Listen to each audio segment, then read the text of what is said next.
opposition efficace des États-Unis d'Amérique au sein du Conseil de sécurité aux efforts qui seront déployés, certes, par la communauté internationale pour garantir le respect des droits de l'homme au Sahara occidental, et sous par l'adoption du Conseil de sécurité des résolutions statuant l'attribution des compétences de la surveillance des droits de l'homme au Sahara occidental à un mécanisme des Nations Unies. So I'm also kindly asking the US Congress to more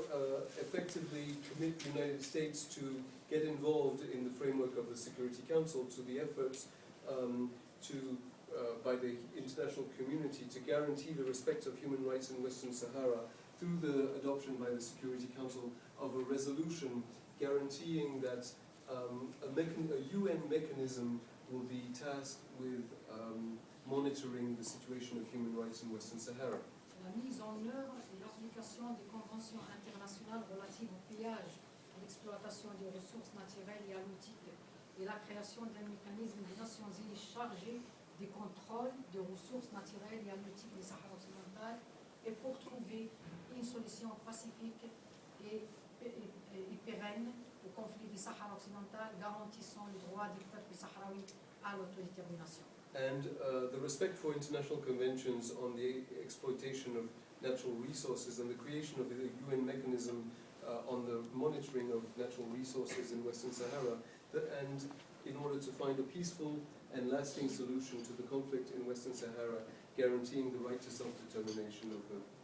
Mesdames et messieurs, honorable audience, enfin, je saisis ma présence parmi vous pour remercier le gouvernement des États-Unis d'Amérique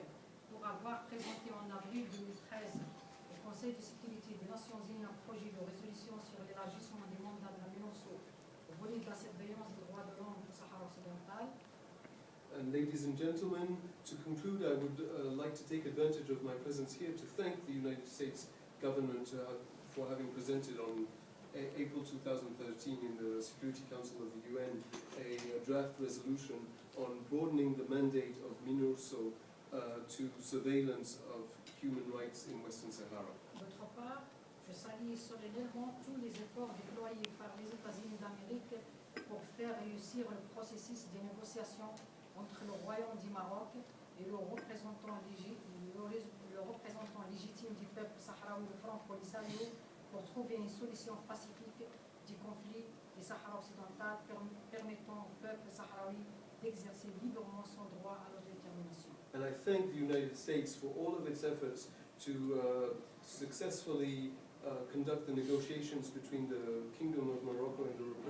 representative of the Sahrawi people, the Front Polisario, to find a peaceful solution to the conflict in Western Sahara, allowing the Sahrawi people to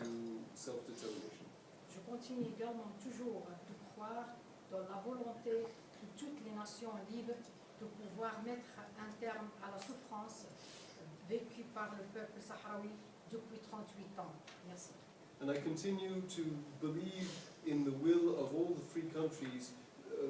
the will to put an end to the suffering that the Sahrawi people have been living through for the last 38 years. I thank you. Thank you.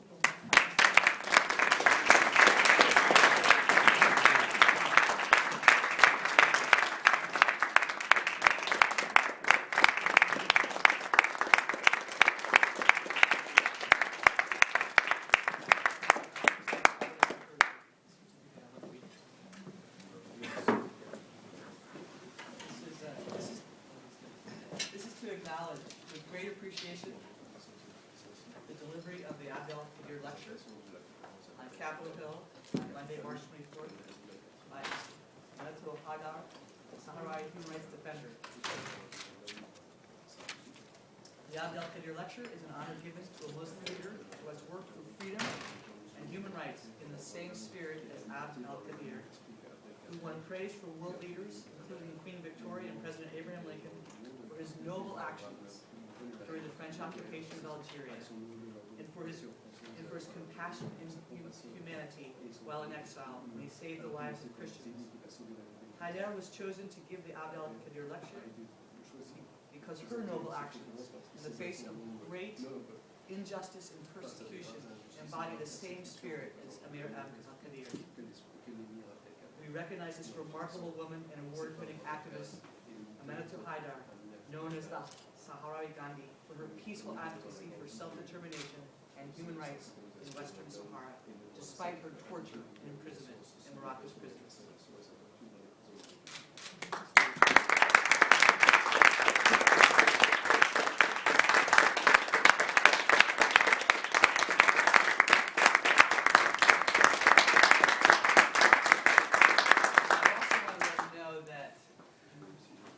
I was trying to think of what can you do to help a human rights activist?